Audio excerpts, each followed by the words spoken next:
आदाब, नमस्कार। आप देख रहे हैं आईएनएन चैनल। मैं हूं शेख अहमद अली। प्राइम टाइम में आइए सबसे पहले नजर डालते हैं हेडलाइंस पर।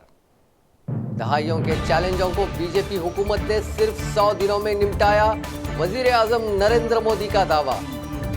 चंद्रयान 2 के विक्रम मॉड्यूल का चांद की सतह पर पता चल गया। तमिलिसाई सौंदरराजन बनी तेलंगाना की नई गवर्नर, चीफ जस्टिस ने दिलाया हलफ। तेलंगाना काबीना में तौसी, 6 नए वुज़रा शामिल, केटीआर और हरीश राव की वापसी। और फिर से शुरू होगा तेलंगाना असेंबली का बजट सेशन। अब खबरें तफसील से। वजीर आजम नरेंद्र मोदी ने आज कहा कि उनकी सरकार ने गुज़िश्ता 100 दिनों में दहाइयों पुराने चैलेंजों का सामना किया है और मुस्तकबिल के चैलेंजेस का सामना करने के लिए पुरअज़्म है।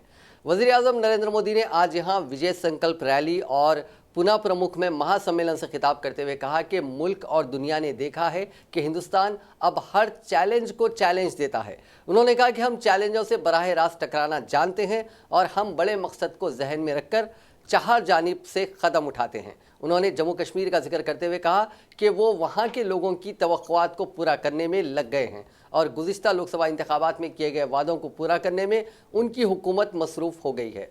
पार्लियामेंट के गुज़िश्ता सेशन में जितने बिल मंजूर हुए उतने गुज़िश्ता 60 बरसों में नहीं हुए। देर रात तक पार्लियामेंट में नए क़वानीन पर मुबाहिस हुए, जिसके लिए वो तमाम पार्टियों का शुक्रिया अदा करते हैं। मोदी ने कहा कि 100 दिन की तरक्की, एतमाद और बड़ी बड़ी तब्दीलियों के रहे हैं और इखलास और नेक नियति से मफाद आम्मा और बेहतरी के बहुत से काम शुरू किए गए हैं। ज़राअत, सिक्योरिटी और सिक्योरिटी से जुड़े बहुत से काम हो रहे हैं और दहशतगर्दी के खात्मे और मुस्लिम बहनों के मफादात के लिए काम किए जा रहे हैं। नरेंद्र मोदी जब ये कहते हैं कि पिछले 70 साल में कुछ नहीं हुआ, तब वो शायद भूल जाते हैं कि उनमें 6 साल बीजेपी ने भी राज किया था। लेकिन शायद आज कल वो ये भी भूल रहे हैं कि पिछले 5 सालों से वो भी हुकूमत चला रहे हैं। इसलिए मोदी जी, आपकी हुकूमत ने सिर्फ 100 दिन नहीं बल्कि 5 साल और 100 दिन मुकम्मिल कर लिए हैं। चल रहा है, विकास के इसी सिलसिले को जारी रखते हुए थोड़ी देर पहले लगभग 2000 करोड़ रुपए की परियोजनाओं का शिलान्यास और उद्घाटन किया गया है। इसमें बेटियों की उच्च शिक्षा के लिए सिरसा, पलवल, हिसार और नूंह में डिग्री कॉलेज भी शामिल है। मुझे खुशी है कि बेटी बचाओ बेटी पढ़ाओ अभियान को सफल बनाने के साथ ही यहां की बीजेपी सरकार बेटियों की शिक्षा पर व्यापक बल दे रही है। मैं मनोहर जी, उनकी टीम को बधाई देता हूं। यहां आसपास के जिलों में बेटियों के अनुपात में जिस तरह वृद्धि हुई है, इसकी चर्चा पूरा देश कर रहा है।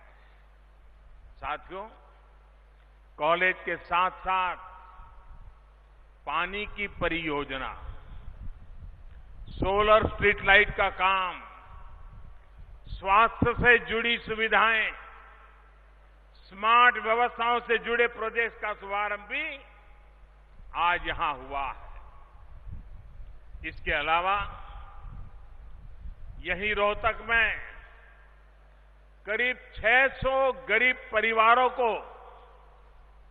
घर भी दिए गए हैं और एक मेगा फूड पार्क का शिलान्यास भी किया गया है।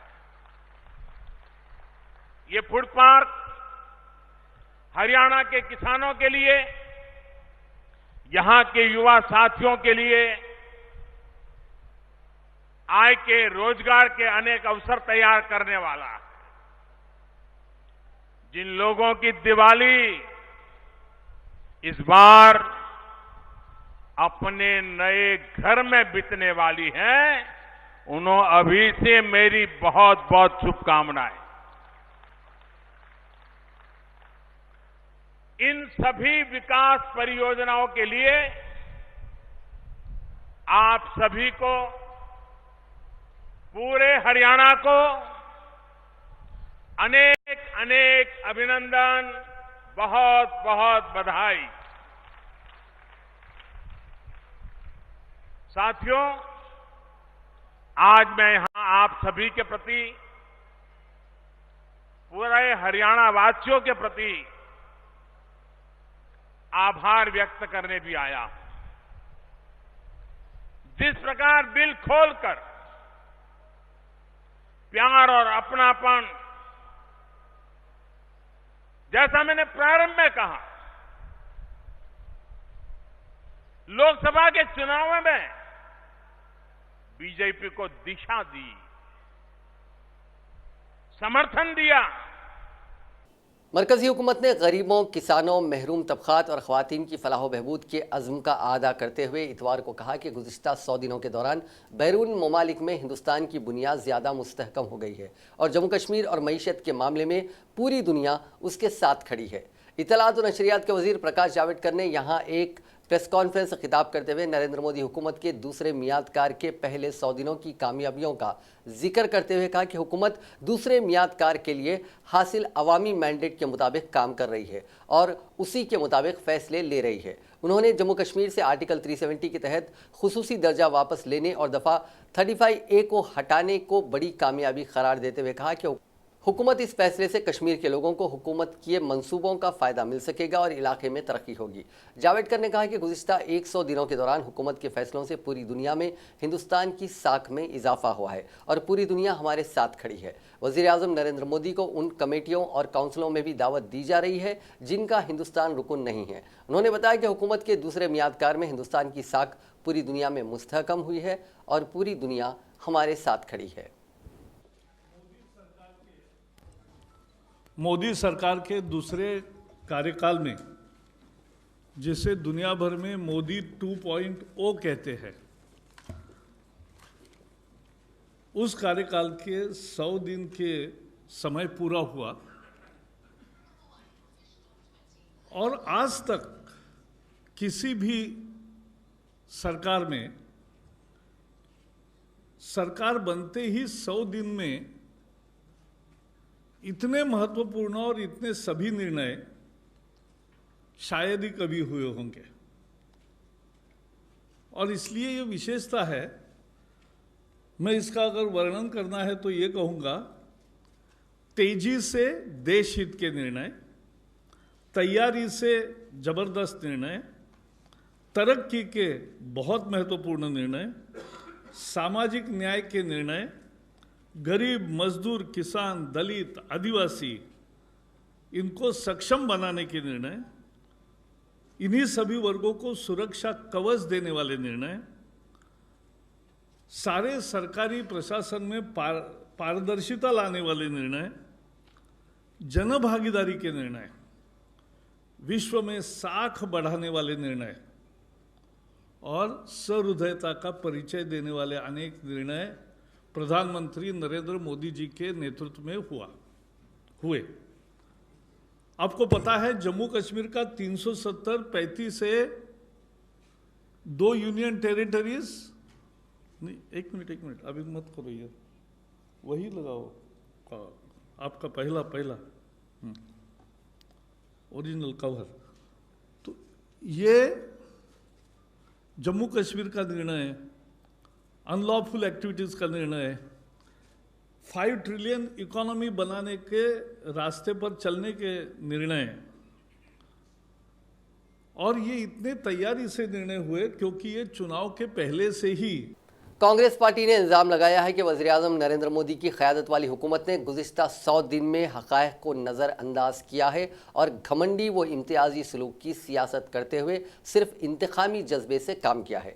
कांग्रेस के सीनियर लीडर और साबिक़ मरकज़ी वज़ीर कपिल सिब्बल ने इतवार को दिल्ली में पार्टी हेडक्वार्टर्स में प्रेस कॉन्फ्रेंस में इल्ज़ाम लगाया कि बीजेपी को हुकूमत चलाना नहीं आता। मुकम्मल अक्सरियत मिलने के बावजूद वो मुल्क के अवाम के मफाद में कोई ठोस काम नहीं कर पा रही है। सिर्फ इंतकामी जज्बे से काम हो रहा है और घमंडी व इम्तियाजी सलूक की सियासत की जा रही है। उन्होंने कहा कि उम्मीद ये थी कि मुकम्मल अक्सरियत वाली हुकूमत 100 दिनों में ठोस इक़दाम करने का काम करेगी जिससे आम आदमी की ज़िंदगी में इसको राहत मिल सके, लेकिन हुकूमत ने उसके ठीक बरअक्स काम किया है। हुकूमत की पॉलिसियों की वजह से मुल्क के आम आदमी की मुश्किलें मुसलसिल बढ़ी हैं, लेकिन गोदी मीडिया गोद में बैठकर हुकूमत की कोताहियों पर पर्दा डालने की कोशिश कर रही है। ख़वातीन पर मजालिम बढ़ रहे हैं और छोटे कारोबारी और ताजिर हुकूमत की पॉलिसियों से परेशानी से दो चार हैं, लेकिन उनको राहत नहीं दी जा रही है। हुआ तो वो हिंदुस्तान आए और संघर्ष करके उन्होंने अपना इस देश में एक पहचान बनाई। 1988 से मेंबर ऑफ पार्लियामेंट रहे, वाजपेयी जी की सरकार में मंत्री रहे, कानून मंत्री रहे, अर्बन डेवलपमेंट मंत्री रहे, और मैं समझता हूं कि हिंदुस्तान के इतिहास में वो चंद जाने माने वकीलों में से एक है। तो अपनी ओर से, पार्टी की ओर से हम उनके निधन का खेद व्यक्त करते हैं and we pray that his soul rests in peace. हमने सोचा था, क्योंकि अभी जावड़ेकर जी सुना है कि वे अपने 100 दिनों की उपलब्धियों के अपनी सरकार के बारे में बात करेंगे, तो हमने सोचा कि कुछ हम उनसे सवाल पूछ लें। और प्रधानमंत्री जी होते तो जवाब नहीं मिलता, तो हमें उम्मीद है कि शायद जावड़ेकर जी जवाब दे दें।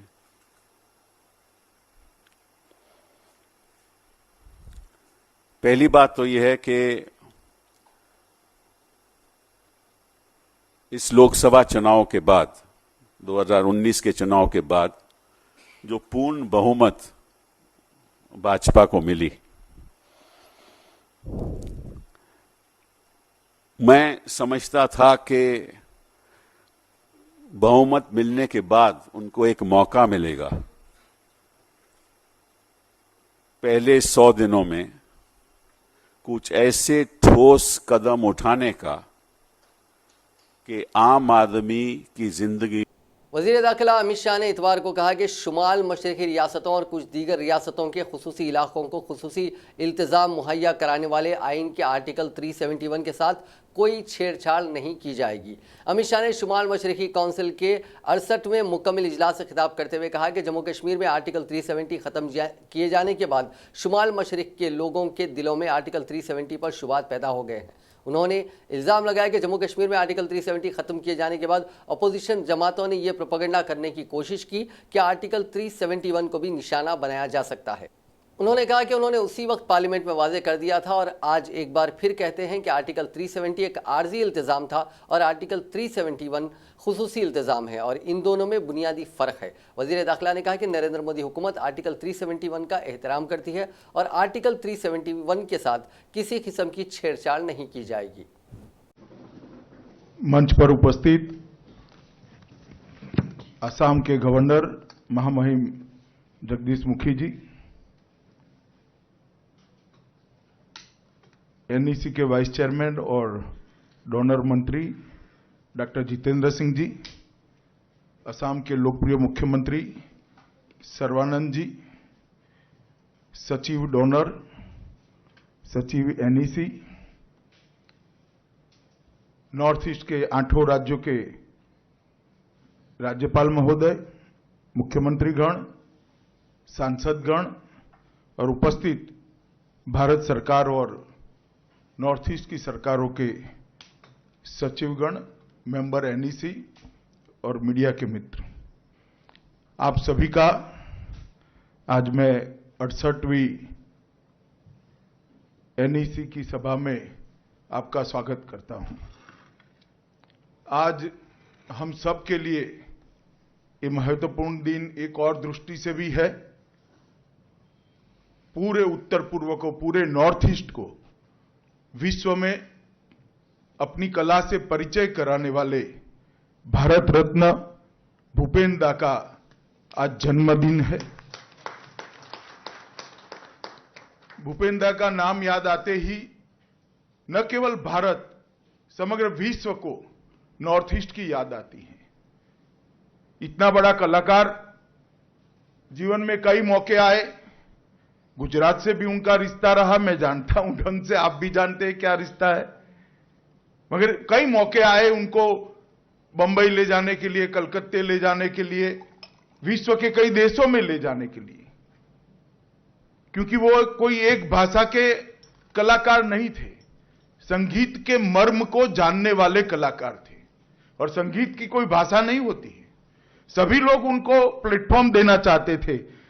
चंद्रयान 2 के विक्रम मॉड्यूल का चांद की सतह पर पता चल गया है और यह मुमकिन है कि ये एक हार्ड लैंडिंग थी। इसरो के सदरनशीन के सिवन ने यह बात बताई। उन्होंने कहा कि हमने चांद की सतह पर लैंडर का पता चलाया है और मुमकिन है कि यह हार्ड लैंडिंग थी। इस सवाल पर कि आया हार्ड लैंडिंग के दौरान लैंडर को नुकसान पहुंचा, तो उन्होंने कहा कि उसका हमें इल्म नहीं है। सिवन ने मजीद कहा कि लैंडर के साथ राब्ता कायम करने की कोशिशें की जा रही हैं। हिंदुस्तान का चांद पर सॉफ्ट लैंडिंग का मिशन हफ्ते की इब्तदाई सातों में रुकावटों का शिकार हो गया था, क्योंकि चंद्रयान 2 का विक्रम मॉड्यूल, जबकि वो चांद की सतह से सिर्फ 2.1 किलोमीटर के फासले पर था, जमीन पर कायम स्टेशनों से राब्ता खो बैठा। इसरो के एक और आला ओहदेदार ने कहा कि विक्रम की चांद की सतह पर हार्ड लैंडिंग ने इससे दोबारा राब्ता करने का काम ज्यादा दुश्वार बना दिया है, क्योंकि हो सकता है कि इसका दुरुस्त ओरिएंटेशन ना हो और यह हो सकता है कि अपने 4 पैरों पर लैंड ना हुआ हो। उसके असर से होने वाले शॉक के नतीजे में हो सकता है कि लैंडर को नुकसान पहुंचा हो। साबिक मरकजी वजीर और मारूफ वकील राम जेठमलानी का इतवार की सुबह दिल्ली में उनकी रिहाइशगाह पर इंतकाल हो गया। वो 95 साल के थे। जेठमलानी इस वक्त राज्यसभा के रुकन थे और काफ़ी अरसे से अलील थे। जेठमलानी के बेटे महेश जेठमलानी भी एक मारूफ वकील हैं और उनकी एक बेटी अमेरिका में रहती है। जेठमलानी की पैदाइश सूबे सिंध के ज़िला शिकारपुर में 14 सितंबर 1923 को हुई थी। वो पहली बार 1959 में एम नानावती बनाम महाराष्ट्र हुकूमत का मुकदमा लड़ने के बाद मकबूल हुए थे। उन्होंने राजीव गांधी के कातिलों का मुकदमा भी लड़ा था और शेर बाजार घपले में हर्षद मेहता और केतन पारेख के मुकदमों की पैरवी भी की थी। सदर जमहूरिया रामनाथ कोविंद, नायब सदर जमहूरिया एम वेंकैया नायडू और वज़ीर आज़म नरेंद्र मोदी समेत मुख्तलिफ सियासी पार्टियों और दीगर सरकर्दा शख्सियात ने मारूफ वकील और साबिक मरकजी वजीर राम जेठमलानी के इंतकाल पर गहरे रंजो गम का इजहार करते हुए कहा कि मुल्क ने एक अजीम माहिर कानून को खो दिया है। कोविंद ने अपने ताज़ियती पैगाम में कहा कि वो राम जेठमलानी के अचानक इंतकाल से अफसरदा हैं। वो इंतहाई बेबाकी के साथ अवामी मामलात पर अपनी राय के इजहार के लिए जाने जाते थे। कौम ने एक अहम कानूनदान और अजीम आलिम को खो दिया है। चीफ मिनिस्टर चंद्रशेखर राव ने साबिक मरकजी वजीर व सरकर्दा जूरिस्ट राम जेठमलानी की मौत पर उन्हें खिराज पेश किया। उन्होंने अपने बयान में मुख्तलिफ हैसियतों में राम जेठमलानी की जानिब से की गई खिदमात को याद किया। दिल्ली के वजीर आला अरविंद केजरीवाल ने डेंगू और चिकनगुनिया के खिलाफ एक हफ्ता पहले शुरू किए गए 10 हफ्ते 10 बजे 10 मिनट मुहिम के तहत आज अपने घर में पानी के जमा होने के जराये की सफाई करके डेंगू से निजात के लिए इस मिशन में शामिल होने का ऐलान किया। केजरीवाल ने अपनी रिहाइशगाह पर अपने घर में पानी के जमा होने वाले मकामात को देखा और वहां रुका हुआ पानी साफ किया। इस सिलसिले में उन्होंने ट्विटर पर अपनी तस्वीर भी पोस्ट की और दिल्ली के आवाम से इसी तरह से अपने घरों में पानी के जमा होने वाले मकामात को साफ करने की अपील की। उन्होंने कहा कि अगर आवाम बेदार होकर काम करेंगे तो डेंगू पर आसानी से जीत हासिल हो सकेगी। उन्होंने कहा कि डेंगू के खिलाफ ये जंग है और इसके लिए दिल्ली के हर शहरी को 10 हफ्ता 10 बजे 10 मिनट मुहिम में शामिल होना है और 10 मिनट अपने घर में ठहरे हुए पानी को साफ करने के लिए देने हैं। नाजरीन, अब बात करते हैं तेलंगाना की। तमिली साई सौंदरराजन ने आज तेलंगाना की गवर्नर के तौर पर हलफ ले लिया। तेलंगाना हाईकोर्ट के चीफ जस्टिस RS चौहान ने राजभवन में मुनक़िदा तकरीब में उन्हें हलफ दिलाया। चीफ मिनिस्टर चंद्रशेखर राव, उनके काबिनी रुफ़क़ा, speaker assembly Pocharam Srinivas Reddy, chief secretary SK Joshi, director general of police Mahender Reddy और दीगर सीनियर ओहदेदारों ने तकरीब में शिरकत की।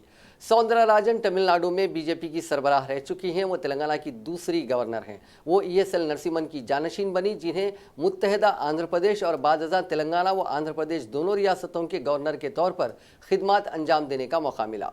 58 साला सौंदरराजन ने अंग्रेजी में हलफ लिया। क़ब्ल अज़ीं शारदा मुखर्जी और कुमुदबिन जोशी AP के गवर्नर के तौर पर खिदमात अंजाम दी थी। चीफ मिनिस्टर चंद्रशेखर राव, मरकजी ममलिकती वजीर दाखिला किशन रेड्डी, हिमाचल प्रदेश के नामजद गवर्नर बंडारू दत्तात्रेय, तेलंगाना असेंबली के स्पीकर पोचाराम श्रीनिवास रेड्डी, रियासती वज़रा और ओहदेदार इस मौके पर मौजूद थे। गवर्नर के तौर पर तमिली साई की हलफ बर्दारी का एक नया रिकॉर्ड हुआ है, क्योंकि उनकी हलफ बर्दारी के दिन ही रियासती काबीना में भी तोसी हुई है। सुबह में तमिली साई को हाईकोर्ट के चीफ जस्टिस RS चौहान ने हलफ दिलाया, जबकि शाम में गवर्नर ने नए वज़रा को हलफ दिलाया।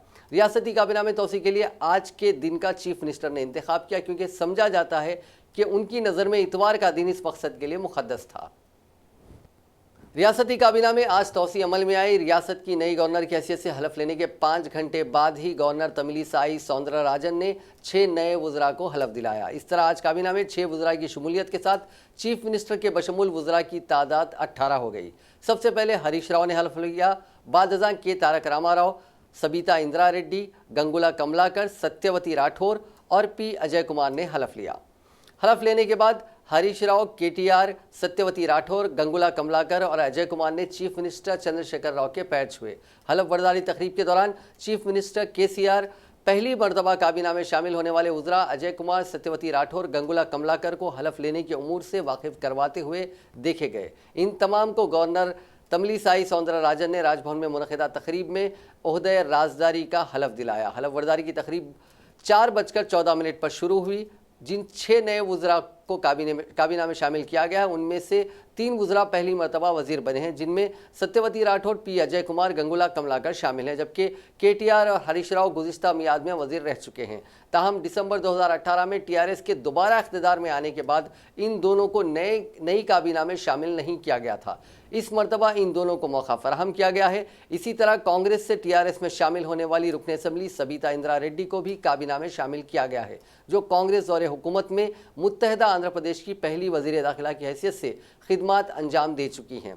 इसके अलावा वो माइनिंग की वजीर भी रह चुकी हैं। असम्बली इंतखाबात के बाद कांग्रेस के 12 अरकान असम्बली टीआरएस में शामिल होते हुए कांग्रेस लेजिस्लेचर पार्टी को टीआरएस में जम कर दिया था। इन 12 अरकान में सबीता इंदिरा रेड्डी को काबीना में शामिल किया गया है। प्रगति भवन में चीफ मिनिस्टर चंद्रशेखर राव से मुलाकात के बाद हरीश राव और तारक रामाराव एक ही कार में राजभवन पहुंचे। आज सुबह से ही राजभवन के पास काफ़ी गहमा गहमी देखी गई। सुबह के वक्त नए गवर्नर की हलफबर्दारी और शाम में नए वुज़रा की हलफबर्दारी तकरीब के पेश नज़र राजभवन में काफ़ी सरगर्मियां देखी गईं।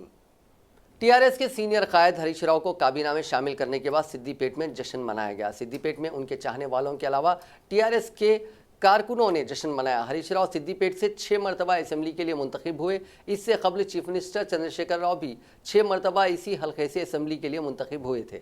हरीश राव को तीसरी मरतबा काबीना में शामिल किया गया है। 2004 में हुक्मरान तेलुगु देशम से टीआरएस और कांग्रेस के इत्तेहाद ने जब इख्तिदार पर कब्जा किया था, तो उस वक्त चीफ मिनिस्टर वाई.एस. राजशेखर रेड्डी ने टीआरएस के 6 कायदीन बशमूल हरीश राव को काबीना में शामिल किया था। वो 31 साल की उम्र में राजशेखर रेड्डी हुकूमत में वजीर बनाए गए थे। बादअज़ां उन्हें minister for sports and youth का कलमदान दिया गया था। हरीश राव ज़मीनी इंतखाबात में पहली मरतबा सिद्दीपेट से मुंतखब हुए थे। टीआरएस सरबराह चंद्रशेखर राव की हिदायत के बाद टीआरएस के वुज़रा काबीना से अलहदा हो गए, क्योंकि मरकज़ की कांग्रेस हुकूमत अलहदा रियासत तेलंगाना की तश्कील के अपने वादे को पूरा करने में नाकाम हो गई थी। काबीना में आज हरीश राव की शमूलियत के बाद उनके हल्के के पार्टी कैडर ने पटाखे जलाए और मिठाइयां तकसीम की। इस मौके पर सदरनशीन बल्दिया सिद्दीपेट के राजा नरसू ने कहा कि उनके रुकन असम्बली हरीश राव को तरक्की देते हुए काबीना में शामिल करने पर इस हल्के में मजीद तरक्की हो सकेगी। तेलंगाना में बदलते सियासी सूरत हाल को देखते हुए वज़ीर आला ने टीआरएस को सियासी और हुकूमती सतह पर मजबूत करने के लिए अहम फैसले किए हैं, ताकि हालात पर अपनी गिरफ्त मजबूत रखी जा सके। पार्लियामेंट इंतखाबात के बाद जिस तरह से बीजेपी तेलंगाना में मजबूत होने की कोशिश कर रही है, वहीं टीआरएस के खेमे में बगावत की चिंगारी सुलग चुकी है।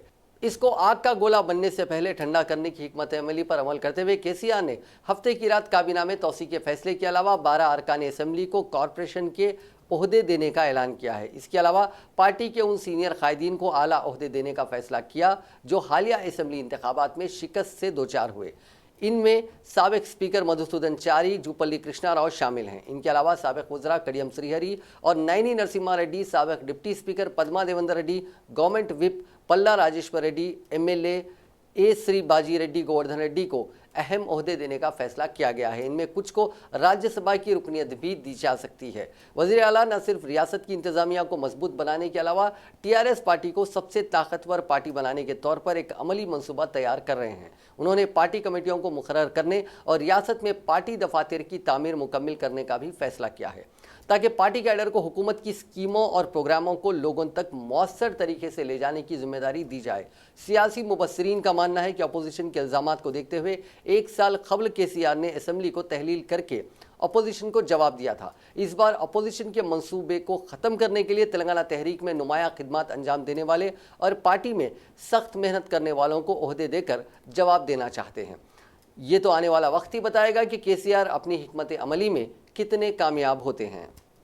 रियासती काबीना ने असेंबली में पेश किए जाने वाले जारिया साल के बजट को मंजूरी दे दी है। आज शाम 7 बजे वज़ीर आला के चंद्रशेखर राव की सदारत में मुनक़िदा इजलास में बजट को मंजूरी दे दी गई, जो 9 सितंबर को पीर के रोज़ असेंबली में पेश किया जाएगा। इसके अलावा बजट इजलास की हिकमत अमली पर भी तबादला ख्याल किया गया। टीआरएस के दोबारा इख्तिदार में आने के 9 महीने के बाद पहली बार मुकम्मिल काबीना के साथ ये पहला इजलास मुनक़िद किया गया। तेलंगाना कानून साज असेंबली का बजट सेशन पीर से शुरू होगा, जो 21 सितंबर तक जारी रहेगा। रियासती काबीना के आज मुनक़िदा इजलास में बजट की तजावीज़ को मंजूरी दी गई। हरीश राव, जिनको काबीना में आज शामिल किया गया है और उन्हें फाइनेंस का खलबदान दिया गया है, पीर को 11:30 बजे असेंबली में बजट पेश करेंगे। बजट की पेशकशी के बाद 3 दिन की तातील दी जा रही है, जिसमें यौम आशूरा और गणेश विसर्जन भी शामिल है।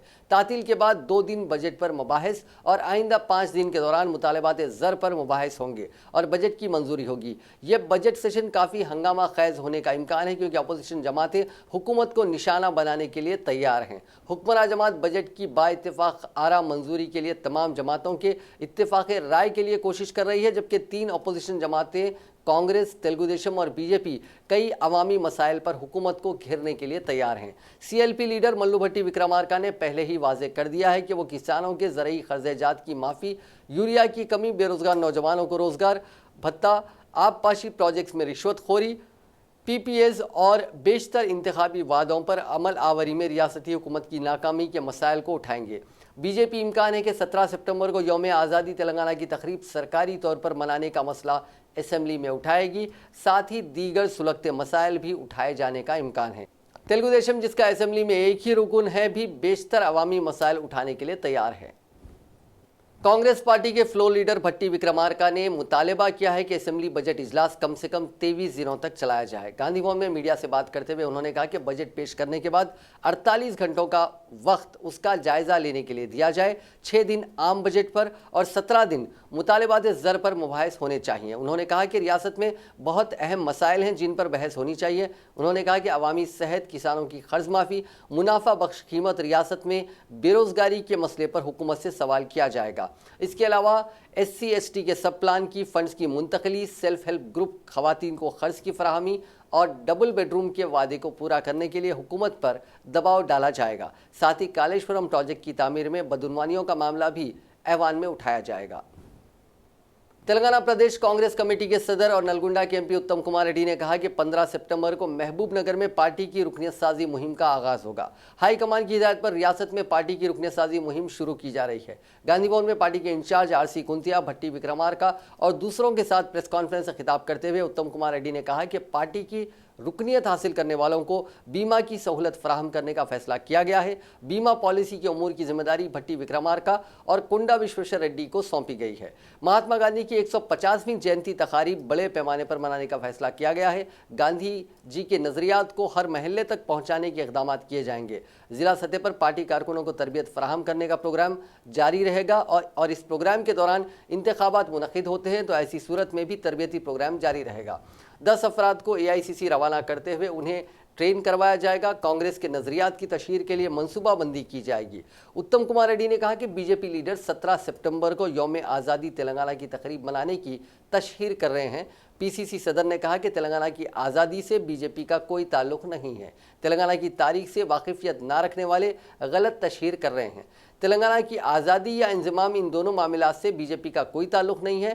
कांग्रेस की काविशों से तेलंगाना इंडियन यूनियन में जम हुआ था। राम माधव तारीख से वाकिफ नहीं है। उत्तम कुमार रेड्डी ने कहा कि रियासत में सेहत का शोबा गैर कारकर्द होकर रह गया है। 9 सितंबर को रियासत के तमाम डिस्ट्रिक्ट हॉस्पिटल्स का मायना किया जाएगा। रियासत में यूरिया की शदीद किल्लत पैदा हो गई है। किसानों को कतार में खड़े होकर यूरिया हासिल करना पड़ रहा है, जिसकी वजह से एक किसान की मौत हुई है। इसके बावजूद हुकूमत की आंखें अभी तक नहीं खुली हैं। यूरिया की किल्लत मरकजी और रियासती हुकूमतों की तसाहली और नाकामी को जाहिर करती है। खरीफ और रबी सीजन में फी एकड़ 5,000 रुपये की इमदाद करने का वादा किया गया। अब तक 50% किसानों को रैतु बंधु स्कीम से मदद नहीं मिली। इस तरह ज़रई कर्जों की माफ़ी का अमल भी शुरू नहीं हुआ है।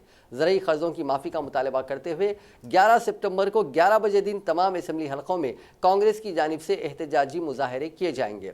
यूरेनियम की खुदवाई के खिलाफ अवामी एहतजाज शुरू करने का फैसला किया है। इस सिलसिले में साबिक पीसीसी सदर वी हनुमंतराव की क़यादत में कमेटी तश्कील देते हुए एहतजाज में शिद्दत पैदा की जाएगी।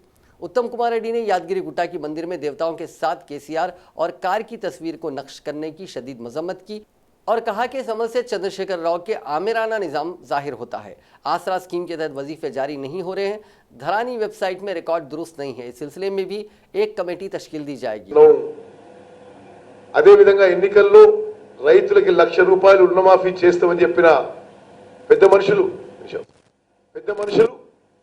రైతు రుణమాఫీ గురించి పూర్తిగా మాట్లాడడం మానేసిండ్రు। ఈ యూరియా షార్టేజ్, రైతు బంధు అమలు కాకపోవడం, రైతు రుణమాఫీపై అన్ని అసెంబ్లీ నియోజకవర్గాల కేంద్రాల్లో 11 సెప్టెంబర్కి 11 గంటలకి కాంగ్రెస్ పార్టీ ధర్నా నిర్వహిస్తుందని చెప్పి నిన్న కోర్ కమిటీలో డిసైడ్ చేశాము। తప్పనిసరిగా అన్ని కాన్స్టిట్యున్సీస్ లో నాయకులు పార్టిసిపేట్ కావాలని చెప్పి మేము రిక్వెస్ట్ చేస్తున్నాము। అదే విధంగా యురేనియం మైనింగ్ పై కూడా యురేనియం మైనింగ్ ఈ రాష్ట్రానికి మంచిది కాదు అనే స్పష్టమైన విషయాన్ని ప్రజల్లోకి తీసుకుపోవాలని చెప్పి కాంగ్రెస్ పార్టీ డిసైడ్ చేసింది। तेलंगाना कांग्रेस पार्टी उमूर इंचार्ज आरसी गुंतिया ने कहा कि टीआरएस हुकूमत की बदनुमानियों को मंजरेआम पर लाने के लिए पीसीसी सदर उत्तम कुमार की सदारत में 16 रुकनी कमेटी तश्कील दी गई है। उन्होंने बताया कि यह कमेटी 2 माह के अंदर रिपोर्ट पेश करेगी। इसके बाद वह रिपोर्ट गवर्नर और मरकजी हुकूमत को पेश की जाएगी। उन्होंने वजीर आजम नरेंद्र मोदी को दुर्योधन और वजीर आला केसीआर को दुशासन कहते हुए कहा कि यह देखना होगा कि दिल्ली में बैठे दुर्योधन मोदी तेलंगाना के दुशासन केसीआर के खिलाफ कार्रवाई करेंगे या नहीं। इसका खुलासा होने के बाद ही कांग्रेस पार्टी कानूनी जद्दोजहद के साथ साथ 1 साल के एक्शन प्लान को खतियत देते हुए आवाम को हुकूमत की बदनुमानियों से वाकिफ करवाएगी। उन्होंने कहा कि तेलंगाना में कांग्रेस के 20 लाख रुकन हैं। उनकी नजरसानी के अलावा मजीद कितनी रुकनियत साजी की जाए उसका जायजा लेने के बाद निशाना मुकर्रर किया गया। उन्होंने कहा कि बीजेपी की तरह मिस कॉल की रुकनियत साजी नहीं की जाएगी। कांग्रेस पार्टी में हकीकी रुकनियत साजी होगी। स्ट्रांगली कंडेम यादगिरी लक्ष्मी नारायण टेम्पल में जो पॉलिटिकल लीडर्स, पॉलिटिकल पार्टी का जो मिसयूज हुआ उसको स्ट्रांगली कंडेम किया गया है। And a committee has been constituted. I think now they are visiting the temple, where Kusum Kumar ji, Ponnala Latchmaya ji, Deputy Chief Minister and all senior leaders, they have gone to visit the temple. PCC President ने एक committee बनाया है, वो आके report देंगे। And if government do not take immediate steps to rectify this, तो PCC की तरफ से कार्यानुष्ठान किया जाएगा। Secondly, there is a committee, as he has said, under the chairmanship of Hanumanth Rao, regarding the uranium issue in Mehboob Nagar, which is not only a tribal issue. Uranium exploitation may also affect the drinking water system in whole of the state, including Hyderabad. This is a very serious, dangerous issue. इसके लिए committee discussion करके बनाया, and surprisingly, the BJP central government has agreed for exploitation, and the Chief Minister chairmanship में Wildlife Committee has agreed and allowed them for the exploitation without the public hearing, without the knowledge of the state government. उसका report आने का बाद फिर PCC की तरफ से कार्यानुष्ठान। मरकजी ममलिकती वज़ीर दाखिला किशन रेड्डी ने कहा कि पार्टी तब्दील करने वाले अरकान असम्बली को काबीना में शामिल करना मुनासिब बात नहीं है। बीजेपी के दफ्तर में प्रेस कॉन्फ्रेंस से खिताब करते हुए किशन रेड्डी ने मरकजी हुकूमत की 100 दिन की कारकर्दगी पेश की। इस मौके पर रियासती काबीना में तौसी पर तबसरा करते हुए किशन रेड्डी ने कहा कि पार्टी इन्हराफ करना गैर दस्तूरी है। उन्होंने पार्टी इन्हराफ के कानून को मुस्तहकम करने की ज़रूरत पर जोर दिया। मरकजी वज़ीर ने कहा कि बीजेपी जमहूरी फैसले लेने वाली वाहिद पार्टी है। मौके पर बीजेपी के रियासती दफ्तर में मीडिया से बात करते हुए उन्होंने कहा कि अगर बढ़ने, बहबूद, तरक्की और तालमेल के साथ काम करने के लिए मोदी ने फैसले किए हैं। दूसरी मरतबा वज़ीर आज़म के तौर पर जिम्मेदारी संभालने के बाद मोदी ने कई अहम फैसले किए, जिनमें मुस्लिम ख़वातीन को तलाक़ सलासा से छुटकारा भी शामिल है। किशन रेड्डी ने कहा कि मरकज़ी ममलिकती वज़ीर दाखिला के तौर पर बाज़ अहम बिल्स पेश करने का एजाज़ उन्हें हासिल रहा। किशन रेड्डी ने वाज़ेह किया कि 1952 के बाद सबसे ज़्यादा बिल्स इस मरतबा पार्लियामेंट में पेश किए गए। उन्होंने कहा कि मरकज़ी हुकूमत की जानिब से कपास के किसानों को हर साल 6,000 रुपये फराहम किए जा रहे हैं। मुद्रा बैंक से लेकर रिजर्व बैंक तक मुल्क की तरक्की में हिस्सेदारी की जा रही है। उन्होंने कहा कि टीआरएस हुकूमत की गलत पॉलिसियों और मुनासिब मंसूबे ना करने की वजह से रियासत में यूरिया की किल्लत पैदा हुई है। तेलंगाना को दरकार यूरिया का स्टॉक मरकज़ ने रवाना किया है। यूरिया की किल्लत पर वज़रा के बयानात और महकमा ज़राअत के अहदेदारों के बयानात में तज़ाद पाया जाता है। किशन रेड्डी ने कहा कि यूरेनियम की खुदवाई की इजाज़त देने से अवाम को तशवीश में मुब्तला होने की ज़रूरत नहीं है। हैदराबाद के राजेंद्र नगर इलाके में एक केमिकल धमाके में एक शख्स की मौत हो गई। डीसीपी शमशाबाद प्रकाश रेड्डी के मुताबिक पीवीएनआर एक्सप्रेस वे के पिलर नंबर 279 के पास आज सुबह 10:40 के करीब यह धमाका उस वक्त हुआ जब कचरा चुनने वाले एक शख्स ने कहीं से लाया हुआ डब्बा खोला। धमाके के नतीजे में वो शदीद जख्मी हो गया था। उसे इलाज के लिए उस्मानिया हॉस्पिटल ले जाया गया, जहां वो दौरान इलाज उसकी मौत हो गई। महलूक की शिनाख्त अली की हैसियत से कर ली गई है। धमाका इस कदर शदीद था कि धमाके के साथ ही अली नामी शख्स के दोनों हाथ जिस्म से अलग हो गए। पुलिस ने फौरी इस बात की तस्दीक नहीं की कि यह बम धमाका था या फिर केमिकल से भरा डब्बा फट पड़ा। पुलिस ने बम डिस्पोजल स्क्वाड को तलब कर लिया और पूरे मामले की छानबीन कर रही है। इसकी मुख्तलिफ जावियों से तहकीकात की जा रही है। साइबराबाद कमिश्नर पुलिस सज्जनार के मुताबिक धमाके की तहकीकात की जा रही हैं। शुबा किया जाता है कि केमिकल धमाका है। उन्होंने शहरियों से कहा कि वो खौफजदा ना हो। 279-280 మధ్యలో సుమారుగా 10:45 సమయంలో ఒక చిన్న బాంబు ఎక్స్ప్లోషన్ జరిగిందని మనకి ఇన్ఫర్మేషన్ వచ్చింది. అది ఆలీ అనే అతను ఇక్కడ ర్యాగ్ పిక్కరు బెగ్గర్లాగా చేస్తున్నాడు. అతను వివిధ ప్రదేశాల నుంచి చెత్త ఏరుకొని వచ్చి ఒక బ్యాగ్లో ఇక్కడ కూర్చొని అది ఓపెన్ చేసే సమయంలో ఈ ఎక్స్ప్లోషన్ జరిగినట్టు తెలుస్తుంది. అయితే అతను అది ఎక్కడి నుంచి తీసుకొచ్చాడు ఆ కెమికల్ సబ్స్టెన్స్ అనేది మనము చూస్తున్నాము. అతనికి 2 చేతులు కూడా గాయమైనాయి. అతను ఉస్మానియా హాస్పిటల్లో చికిత్స పొందుతున్నాడు. అయితే ఇది బాంబుకు సంబంధించిన ఎటువంటి కూడా లేనట్టు అనిపిస్తుంది. ఓన్లీ ఎక్కడి నుంచో అతని చెత్తలో భాగంగా కెమికల్ సబ్స్టెన్స్ తీసుకొచ్చినట్టుంది. ఎఫ్ఎస్ఎల్, డాగ్ స్క్వాడ్ వీళ్ళందరూ కూడా వెరిఫికేషన్ చేసిన తర్వాత ఆ కెమికల్ ఏంటిది అనేది మనం ఒక నిర్ధారణకు రావచ్చు. ఇది ప్రజలు ఎటువంటి కూడా భయాందోళనకు చెందాల్సిన అవసరం లేదు. ఇది బాంబు ఎక్స్ప్లోషన్ కాదు, ఏదో కెమికల్ సబ్స్టెన్స్ అతను దగ్గర ఉన్నట్టున్నాడు. అతను ఎక్కడి నుంచో తీసుకొచ్చినట్టున్నాడు. అది ఏం సబ్స్టెన్స్ అనేది వెరిఫై చేస్తున్నాము. ఎటువంటి భయాందోళనకు గురి కావద్దని అందరు కూడా విజ్ఞప్తి చేస్తున్నాం. हिंदी बेटे ना चलो ओके आज सुबह यहाँ पे पिलर नंबर 280 राजेंद्र नगर अत्तापुर के पास 10:45 11 o'clock के बीच में एक छोटा सा एक्सप्लोजन हुआ। वो एक्सप्लोजन में एक अली करके नाम के इंजर हो गए, उनका 2 हाथ कट हो गए। इमीडिएटली हम लोग उसको हॉस्पिटल शिफ्ट किया। अभी मालूम पड़ा वो आदमी मर गए करके। सो बेसिकली वो बैग ओपन करते वक्त डब्बा से एक्सप्लोजन हुआ करके हमको इनिशियली इन्वेस्टिगेशन पे मालूम हो गए। हमारा एफएसएल टीम, ऑक्टोपस टीम भी यहाँ पे इन्वेस्टिगेशन कर रहे हैं। हम लोग ऑल एंगल से हम लोग इन्वेस्टिगेशन करके ये केस को डिटेक्ट करेंगे। तो लोगों को मैं ये रिक्वेस्ट करूँगा, कोई भी रूमर्स को, कोई भी गॉसिप को बिलीव मत करो। हम लोग ऑल एंगल से हम लोग ये केस को इन्वेस्टिगेट कर रहे हैं। सर डेड होगा सर? डेड हो गए। अली नाम के आदमी डेड हो गए। कितने जने हैं सर? एक ही आदमी इंजर हुआ।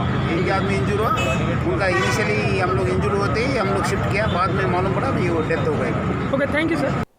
कालेश्वरम प्रोजेक्ट का पानी निजामबाद जिले के श्रीराम सागर प्रोजेक्ट को पहुंचा।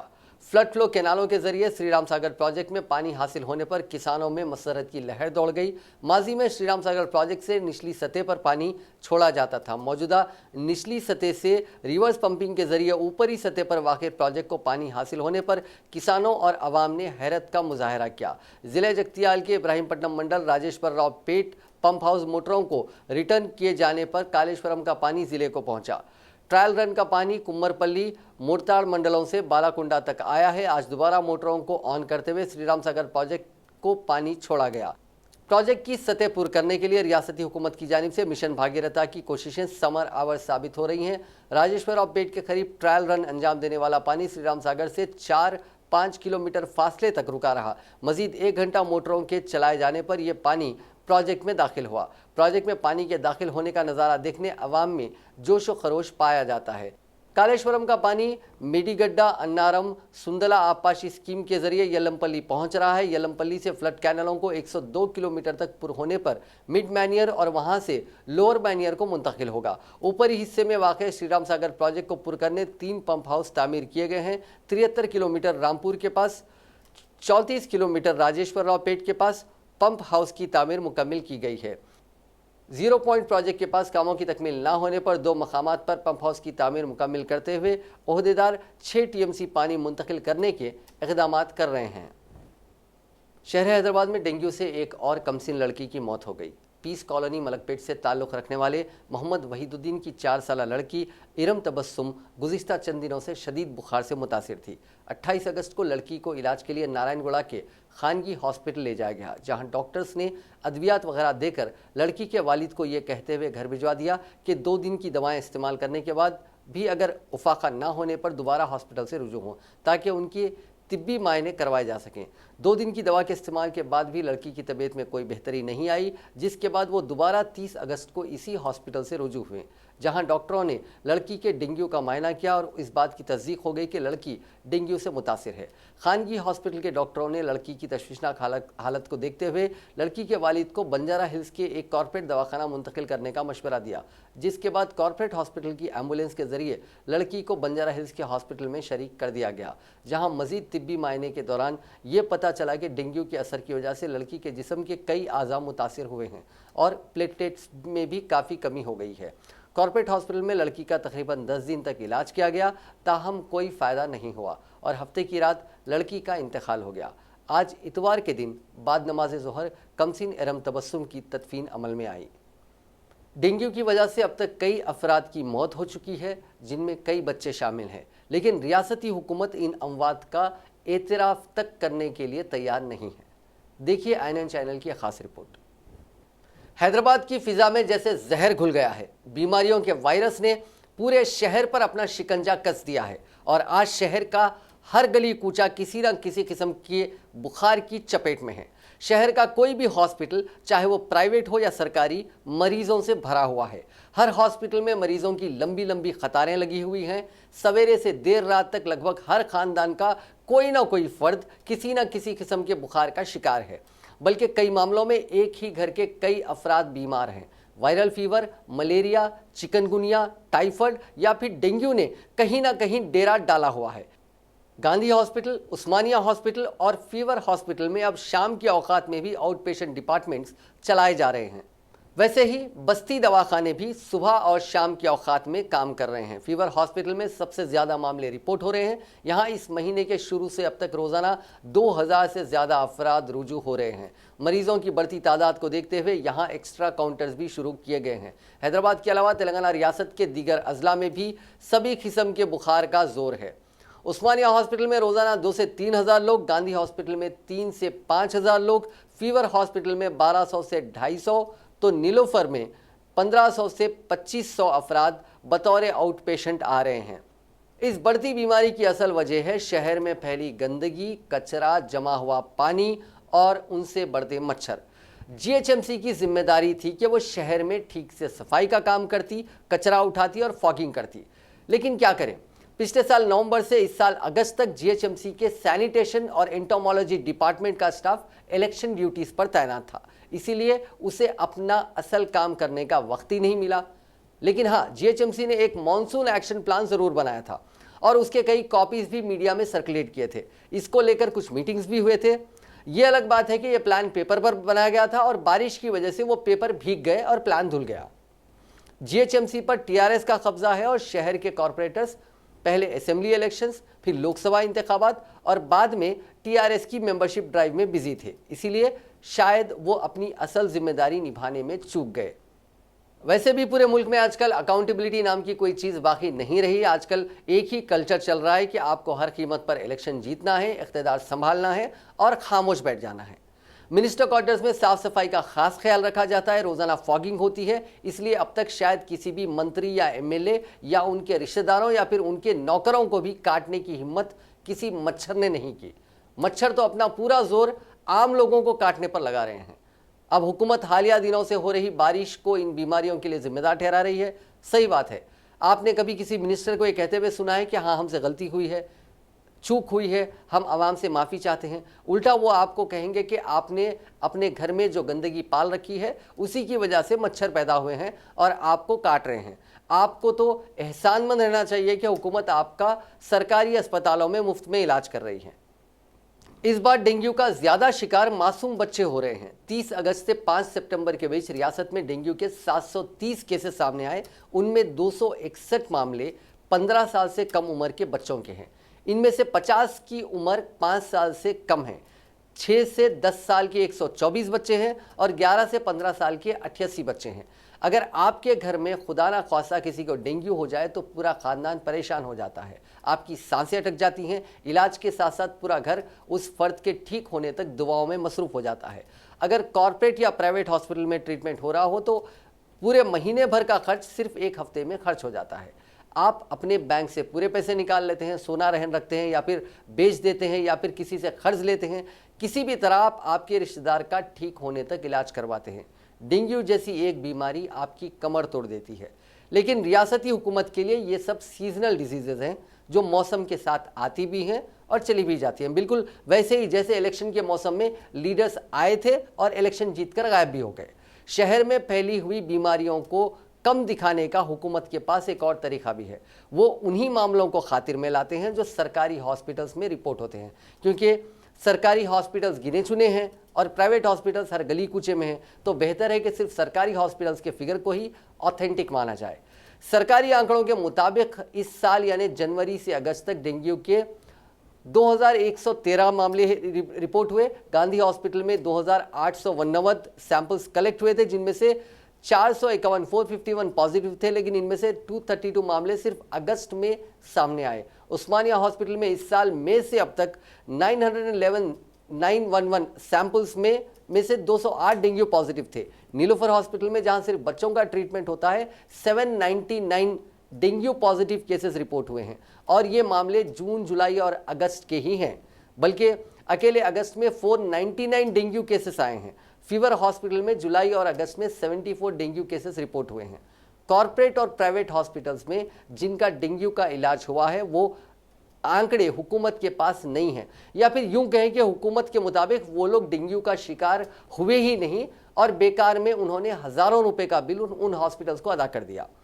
अगर हुकूमत सभी प्राइवेट डायग्नोस्टिक सेंटर्स और लैब्स जहां ब्लड सैंपल्स कलेक्ट किए गए हैं उनके फिगर्स भी जोड़ ले तो पता चलेगा कि डेंगू, मलेरिया, टाइफाइड या फिर वायरल फीवर से असल में कितने लोग मुतासिर हुए हैं। खैर, ऐसा कुछ होने वाला नहीं है क्योंकि जीएचएमसी इलेक्शंस के लिए अभी बहुत वक्त बाकी है। जब इलेक्शंस होंगे तब तक लोग इस मामले को भूल चुके होंगे। डेंगू, मलेरिया और दीगर बीमारियों से कैसे बचना होगा इसके बारे में हम आपको नहीं बताएंगे क्योंकि अब तक तो आपने ये सब गूगल पर पढ़ लिया होगा, नहीं तो व्हाट्सएप यूनिवर्सिटी पर आपको किसी ने इस बारे में फॉरवर्ड कर ही दिया होगा। इसलिए आप एहतियात बरतिए और अपना ख्याल खुद रखिए। फिलहाल हुकूमत इरिगेशन प्रोजेक्ट्स बनाने में मसरूफ है। रूलिंग पार्टी 60 लाख मेंबर से जमा हुए 22 करोड़ रुपए की काउंटिंग कर रही है। अपोजिशन पार्टीज के ज्यादातर एमएलएज रूलिंग पार्टी में चले गए हैं क्योंकि उनको हुकूमत की गीबत करना पसंद नहीं था। बाकी जो बचे हैं हुकूमत उनको सीरियस नहीं लेती है और उनके कुछ बोलने या करने से कोई खास फर्क पड़ने वाला नहीं है। हालात इतने खराब हैं कि मच्छरों ने तारीखी शहर हैदराबाद पर कब्जा कर लिया है। अब हुकूमत इस पर क्या कर सकती है? वो नया सेक्रेटेरिएट और असेंबली की बिल्डिंग्स बनाए या फिर मच्छर मारते फिरे? इसलिए आप खुद अपने घर और अड़ोस पड़ोस की हिफाजत करें और बीमारियों से बचें। नाजरीन, आखिर में एक बार फिर से नजर डालते हैं हेडलाइंस पर। दहाइयों के चैलेंजों को बीजेपी हुकूमत ने सिर्फ 100 दिनों में निपटाया, वजीर आजम नरेंद्र मोदी का दावा। चंद्रयान 2 के विक्रम मॉड्यूल का चांद की सतह पर पता चल गया। तमिलिसाई सौंदरराजन बनी तेलंगाना की नई गवर्नर, चीफ जस्टिस ने दिलाया हलफ। तेलंगाना काबीना में तौसी, 6 नए वुज़रा शामिल, केटीआर और हरीश राव की वापसी। और फिर से शुरू होगा तेलंगाना असेंबली का बजट सेशन। नाजरीन, आज के प्राइम टाइम में बस इतना ही। देखते रहिए INN चैनल।